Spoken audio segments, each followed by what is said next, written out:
इस वीडियो में हम बात करेंगे मौसम की। दरअसल क्योंकि मौसम कमज़ोर है, देश में 43 डिग्री कम बारिश हुई है। मौसम वैज्ञानिकों ने टेंशन बढ़ा दी है। क्या मौसम विभाग की तरफ से जिस तरह मॉनसून लेट है या कहीं बारिश हो रही है तो हल्की बारिश हो रही है, तो क्या सूखे की आहट है? इस वीडियो में आपको पता चलेगा। नमस्कार, आप देख रहे हैं न्यूज़ 18 का डिजिटल प्लेटफॉर्म। मैं हूं आपके साथ श्रुति श्रीवास्तव। देश में मानसून की रफ्तार धीमी पड़ने से 27 जून तक सामान्य से 43% तक कम बारिश दर्ज की गई है। मौसम वैज्ञानिकों का कहना है कि इस बार अल नीनो के साथ इंडियन ओशन आईपोल यानी कि IOD इंडियन ओशन आई पोल भी न्यूट्रल स्थिति में है, जिससे मानसून को अतिरिक्त मजबूती मिलने की संभावना कम हो गई है। कई राज्यों में 50% से अधिक बारिश की कमी दर्ज की गई है। विशेषज्ञों का मानना है कि यदि जुलाई में भी अच्छी बारिश नहीं हुई तो खेती और जल संसाधनों पर असर पड़ सकता है। हालांकि IMD को उम्मीद है कि अगले महीने मानसून की पूरी तरह से सक्रिय होने पर कुछ सुधार संभव जरूर है। दरअसल मीडिया रिपोर्ट्स के अनुसार विशेषज्ञों का मानना है कि अभी सूखे की आधिकारिक घोषणा जैसी स्थिति नहीं है, लेकिन यदि जुलाई में भी बारिश सामान्य से काफी कम रही तो कई राज्यों में हालात गंभीर हो सकते हैं। अल नीनो की सक्रियता पहले से ही मानसून को कमजोर कर रही है और न्यूट्रल IOD के कारण उसे अतिरिक्त ताकत नहीं मिल रही है। यही वजह है कि वैज्ञानिक पूरे मानसून सीजन पर लगातार नजर बनाए हुए हैं।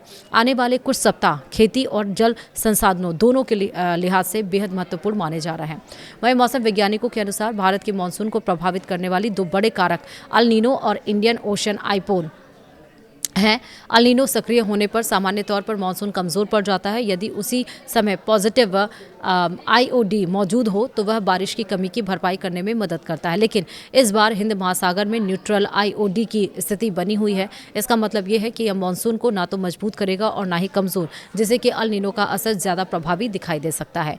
वहीं 1 जून से 27 जून के बीच देश भर में 43% बारिश की कमी दर्ज की गई है। कई राज्यों में हालात और ज़्यादा खराब हैं।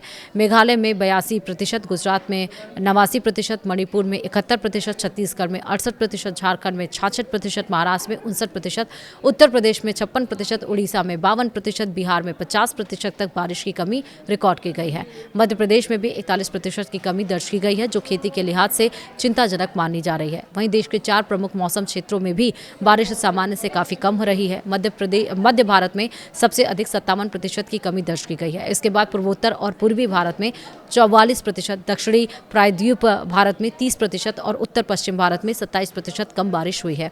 कर्नाटक, केरल, तमिलनाडु और तेलंगाना जैसे राज्यों में मानसून पहुंचने के बावजूद अपेक्षित बारिश नहीं हुई है। दिल्ली में भी उमस ने लोगों की परेशानी बढ़ा दी है। शनिवार को अधिकतम तापमान 41.3 डिग्री सेल्सियस रहा, लेकिन अधिकतम आर्द्रता के कारण फील्स लाइक तापमान 51.3 डिग्री सेल्सियस तक पहुंच गया है। मौसम विभाग के अनुसार हवा में नमी बढ़ने से गर्मी और ज़्यादा महसूस हो रही है। यदि जल्द अच्छी बारिश नहीं हुई तो उत्तर भारत में उमस और गर्मी का असर कुछ दिन और बना रह सकता है। वहीं मौसम विभाग का कहना है कि अभी मानसून का पूरा सीजन बाकी है और जुलाई में पूरे देश में मानसून के फैलने के बाद बारिश के आंकड़ों में सुधार की संभावना है। हालांकि अल नीनो के प्रभाव को देखते हुए विभाग ने पहले ही सामान्य से कम बारिश का अनुमान जताया है। मौसम वैज्ञानिकों का मानना है कि जुलाई और अगस्त की बारिश ही तय करेगी कि यह मानसून सामान्य रहेगा या फिर देश को सूखे जैसी चुनौती का सामना करना पड़ेगा। फिलहाल वैज्ञानिक लगातार मौसम के वैश्विक संकेतों पर नजर रखे हुए हैं। यदि अल नीनो लंबे समय तक प्रभावी रहा और IOD न्यूट्रल ही बना रहा तो कई राज्यों में खरीफ फसलों, जलाशयों और पेयजल आपूर्ति पर दबाव बढ़ सकता है। हालांकि अंतिम तस्वीर पूरे मानसून सीजन के समाप्त होने के बाद ही साफ होगी। फिलहाल किसानों और आम लोग दोनों की नज़र अब जुलाई की बारिश पर टिकी हुई है। वीडियो में इतना ही। नमस्कार।